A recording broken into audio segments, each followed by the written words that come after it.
Baiklah, Assalamualaikum warahmatullahi wabarakatuh. Salam sejahtera bagi kita semua.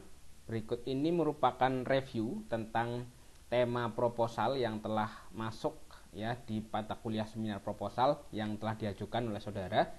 Mungkin di antara kalian juga ada yang belum mengajukan sama sekali. Ya, nanti mohon direfleksi. Ini juga untuk persiapan ya menuju diseminasi proposal. Jadi mohon dipersiapkan dengan baik sehingga nanti apa-apa saja yang perlu disiapkan kaitannya dengan proposal bisa dilaksanakan dengan baik. Terkait dengan beberapa permasalahan yang dihadapi saat menyusun tema ya atau mengajukan tema, ini belum menyusun apapun ya, belum menyusun proposal dan sebagainya. Baru mengajukan tema ya, kemarin yang telah masuk ke saya ya, ada beberapa masalah yang dihadapi dan ini harus dicarikan solusinya. Artinya saudara harus secara responsif bisa memperbaiki apa yang masih kurang dari usulan tema saudara. Di antara dari hal-hal tersebut ya, antara lain yang pertama adalah secara umum kendala mengenali masalah atau mendeskripsikan masalah penelitian masih sangat lazim dijumpai. Banyak di antara saudara ini yang dalam mengajukan tema ya, setelah dielaborasi permasalahannya apa, bagaimana kendalanya, saudara tidak bisa menjelaskan. Ini menjadi hal yang penting ya, karena dengan menyampaikan gambaran tema, gambaran masalah yang ingin diteliti, seharusnya saudara sudah bisa mencerna kira-kira itu bisa diteliti atau tidak, layak untuk diteliti atau tidak, dan bagaimana cara kemudian ketika itu harus diukur dalam sebuah penelitian. Ya, banyak sekali tema-tema yang tidak jelas, kemudian yang jelas tidak bisa diukur ya. Itu akan menjadi susah. Nanti kedepannya juga akan susah sendiri. Jadi yang paling penting saat ini adalah memahami bahwa dengan melakukan pembimbingan diseminasi kepada dosen pembimbing saya ya, saya sudah cukup meluangkan waktu untuk membalas WA saudara juga ya. Saudara harusnya sudah paham bahwa ternyata nantinya ketika proses diseminasi atau bahkan proses penulisan skripsi saya jadi mendapatkan tambahan masukan. Ya, agar nantinya tidak terlalu lama kalian menyusun skripsi. Ini menjadi hal penting, sayangnya tidak banyak orang yang memahami itu, termasuk saudara. Sehingga masih muncul permasalahan seperti tidak bisa atau tidak memahami ya, tidak memahami terkait dengan fenomena itu yang seperti apa ya. Kalian taunya ya, saya download di internet toh Pak. Di internet adanya tentang ini, maka kalian ikut-ikutan saja ya, tentang minat beli, tentang perilaku konsumen yang semuanya itu sama saja, tidak ada yang berubah ya. Pengaruh harga, pengaruh status ekonomi orang tua. Itu payah ya kalau ada sampai seperti itu. Mahasiswa zaman sekarang itu mahasiswa payah ya. Itu sangat disayangkan ya. Kenapa bisa demikian ya? Karena kurang baca mahasiswa ini, kurang suka membaca, sukanya nonton TikTok sama Instagram. Nah, ini yang menjadi hal penting, harus kalian reduksi kekurangan-kekurangan itu supaya nantinya bisa lebih baik.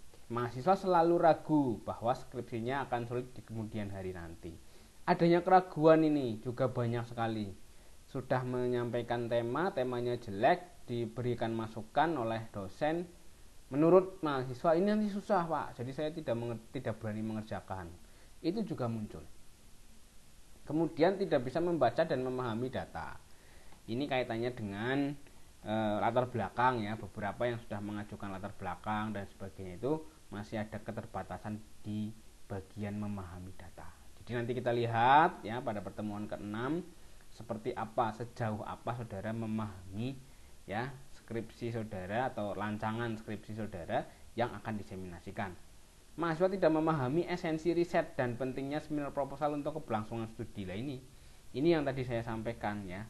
Masih banyak yang kalau misalnya melakukan perkuliahan ya, disuruh tanya tidak bertanya, disuruh menceritakan terkait dengan rancangan proposalnya tidak mau menceritakan, masih bingung dan seterusnya. Karena sebenarnya tidak niat backgroundnya ya, backgroundnya itu sudah tidak niat tuh ya, sudah menganggap bahwa nanti juga pada akhirnya lulus.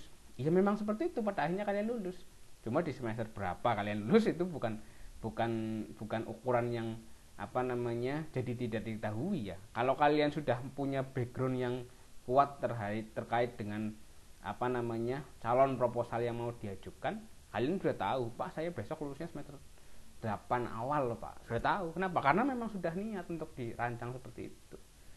Kalau sebagian besar kalian masih belum bisa memahami itu, ya bisa dipastikan bahwa kalian memang tidak merancang untuk lulus semester 8. Kalian akan menggunakan jargon lulus di waktu yang tepat. Seperti jargon-jargon yang muncul di TikTok itu. Ya, tidak apa-apa lulus semester 14, yang penting begitu lulus langsung kerja. Ya teman kalian sudah menikah, sudah punya anak, ya bukan hanya sudah kerja, mereka malah sudah punya anak, sudah menikah, ya sudah punya kehidupan, sudah nyicil rumah, nyicil mobil dan seterusnya. Kalian baru lulus dan kemudian baru mengatakan itu sangat hal yang klise menurut saya. Itu yang harusnya dihindari dari adanya studi. Kemudian yang kedua adalah adanya kebingungan dalam menurunkan permasalahan menjadi pertanyaan penelitian dan rumusan masalah. Ini yang nanti harusnya bisa dipahami agar kalian itu ketika mengajukan tema tidak asal mengajukan tema. Kan sebagian besar kan asal-asalan ya. Permisi Bapak, saya izinkan mengajukan 3 tema. Itu manusia yang seperti itu manusia yang asal-asalan kalau saya boleh tahu. Ada di antara saudara itu. 3 tema, menurut Bapak tema yang cocok yang mana? Itu bukan masalah temanya. Ketika kalian mengajukan itu, kalian sudah yakin bahwa oh ini nanti bisa diteliti Pak. Ada sesuatu yang spesifik, menarik, dan layak untuk diangkat. Seperti yang disampaikan oleh Pak Ferry pada saat pendahuluan. Saya juga bisa mengukurnya, karena variabel itu bisa diukur. Ada penelitian terdahulunya, nah, baru diajukan. Kalau hanya sekedar judul itu kalian ngajukan 3, saya ngajukan 100 itu bisa. Itu ya. Tapi kan hanya judul saja, nggak tahu itu bisa diteliti apa tidak. Bukan seperti itu esensinya.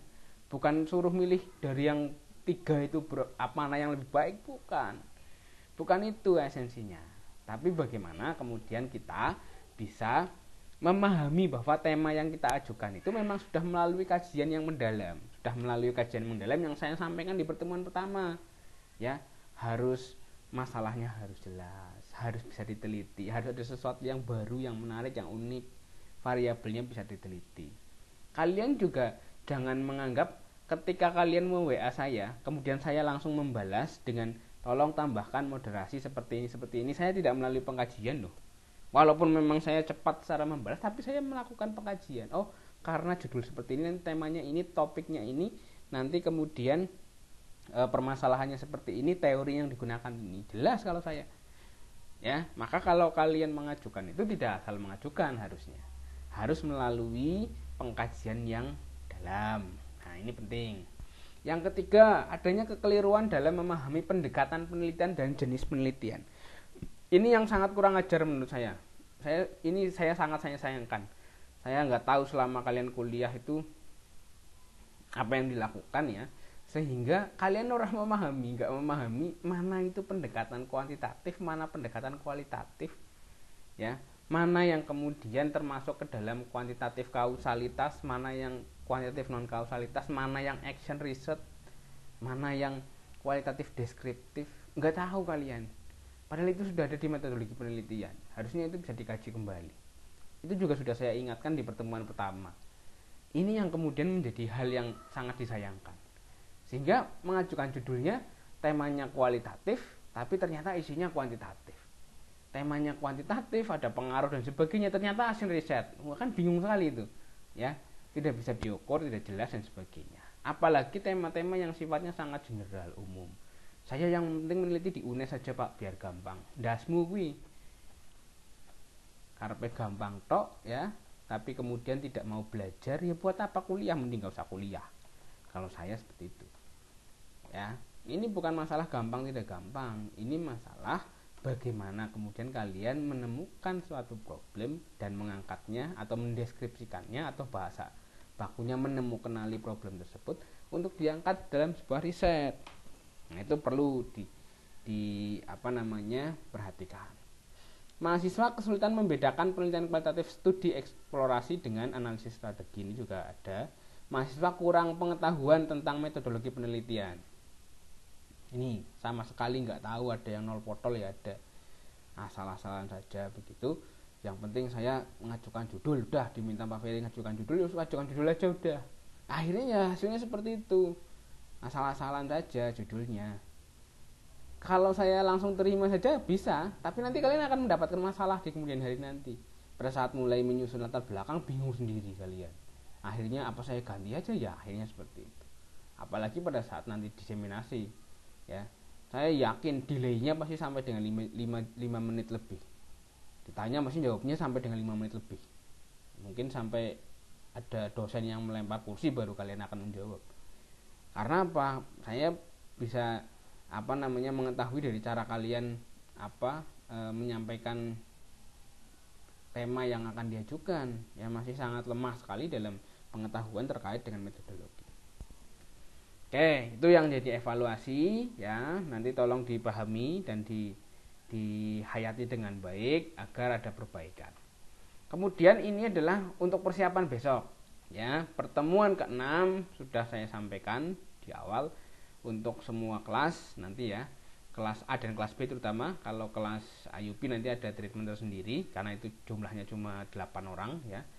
Tolong disiapkan dengan baik. Utamanya adalah pada proposal ya. Proposalnya memang belum final karena memang nanti akan dikumpulkan pertemuan ke-16 sekaligus masukan-masukan lain. Tapi untuk PowerPoint presentasinya, nah tolong disampaikan dengan baik, sebaik mungkin. Apa saja yang dipersiapkan? Yang pertama ini adalah ketentuan umum. Dalam setiap sesi pertemuan akan dilaksanakan diseminasi oleh 3-4 mahasiswa. Khusus untuk kelas A besok dimulai dengan 2 mahasiswa ya. 1 mahasiswa yang asalnya dari luar pulau nanti akan di drop di pertemuan terakhir sendirian ya. Dan saya harap semuanya tetap konsisten seperti yang telah direncanakan. Nanti akan melaksanakan diseminasi secara langsung, secara live ya. Dan nanti akan kita masukkan juga di Zoom ya, untuk kalian nanti bisa memaparkannya di teman-teman yang tidak bisa hadir secara langsung di kampus.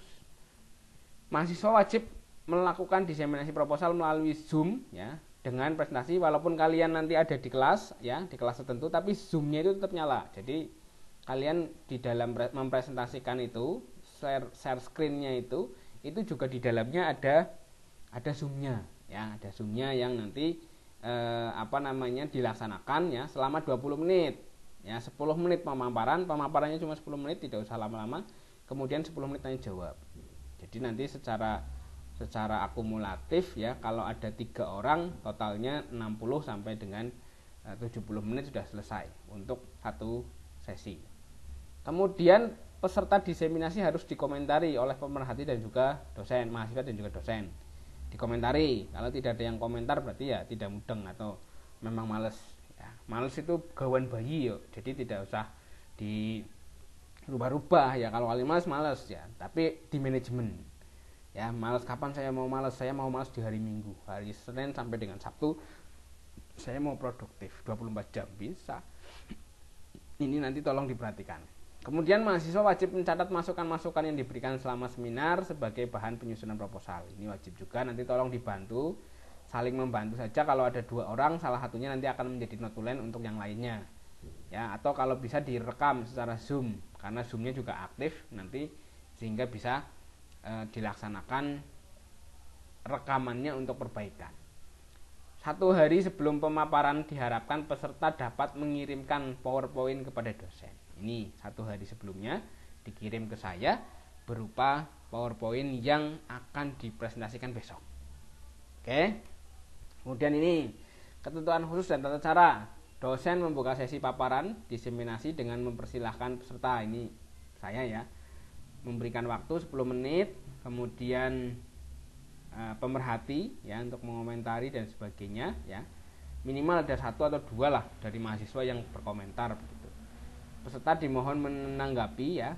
Kemudian dosen memberikan komentar dan tanggapan ya. Mahasiswa diharapkan aktif mencatat. Ini tadi seperti yang telah disampaikan. Lalu apa saja yang dipaparkan? Tidak usah banyak-banyak, tidak usah dakik-dakik, tidak usah terlalu kebanyakan slide. Ini aja 3 hal ini. Yang pertama, pendahuluan, ya, berisi latar belakang dan tujuan penelitian. Sertakan data pendukung jika ada dan munculkan aspek menarik dan hal baru yang diungkapkan. Ini seperti yang saya jelaskan di awal pertemuan. Ini bisa 2 halaman, bisa 2 slide. Ya, teori yang digunakan, ya, Green teori pada pendekatan kuantitatif kausalitas dan juga teori pendukung pada pendekatan deskriptif, kualitatif dan lain sebagainya.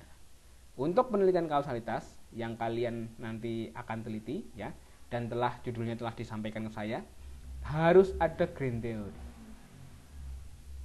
Harus ada Green teori, yang mana Green teorinya itu nanti bisa memayungi hubungan antar variabel di dalam penelitian saudara. Ini bisa 2 slide. Ya, kemudian disertakan juga misalnya kerangka penelitiannya. Ya, ini tolong digarisbawahi ya, kerangka penelitian ditambahi di sini di bagian ini. Ya, kerangka penelitiannya berarti 3 slide termasuk kerangka penelitian, ya, sudah 5, 6 dengan judul, ya. Kemudian yang terakhir metode penelitian. Ini singkat saja 1 slide. Metodologi penelitian ini kenapa saya buat singkat? Karena ya di dalamnya sudah ada yang penting di dalamnya sudah ada satu, analisisnya mau seperti apa, populasinya berapa, sampelnya berapa, ya, kemudian apa namanya variabelnya apa saja, secara operasional indikatornya sudah ada. Itu jadi di bagian metode penelitian tidak usah banyak-banyak, ya, cukup 1 slide atau 2 slide begitu, sehingga keseluruhan itu maksimal 10 slide dalam waktu 10 menit, maka secara akumulatif 1 menit untuk 1 slide. Nah, itu akan lebih bagus. Oke, itu yang harus dipersiapkan oleh saudara. Mohon untuk sangat diperhatikan karena ini juga untuk melatih saudara dalam nanti pada saat ujian akhir semester, ya, ujian skripsi, dan juga sebagai persyaratan ujian akhir semester, yaitu melakukan diseminasi dan juga mengumpulkan proposal. Dengan demikian nanti mata kuliah seminar pendidikan ekonomi sudah berjalan dengan baik, dengan tujuan membekali saudara dalam penulisan proposal skripsi dan sekaligus untuk melanjutkan ke skripsi. Saya banyak berharap semoga apa yang telah kalian tulis sebagai proposal di seminar proposal itu dilanjutkan di skripsi, sehingga itu akan menjadi hal yang baik dan menjadi daya dukung agar kalian cepat lulus. Itu dari saya, semoga bermanfaat, ya. Billahi taufiq wal hidayah. Wassalamualaikum warahmatullahi wabarakatuh.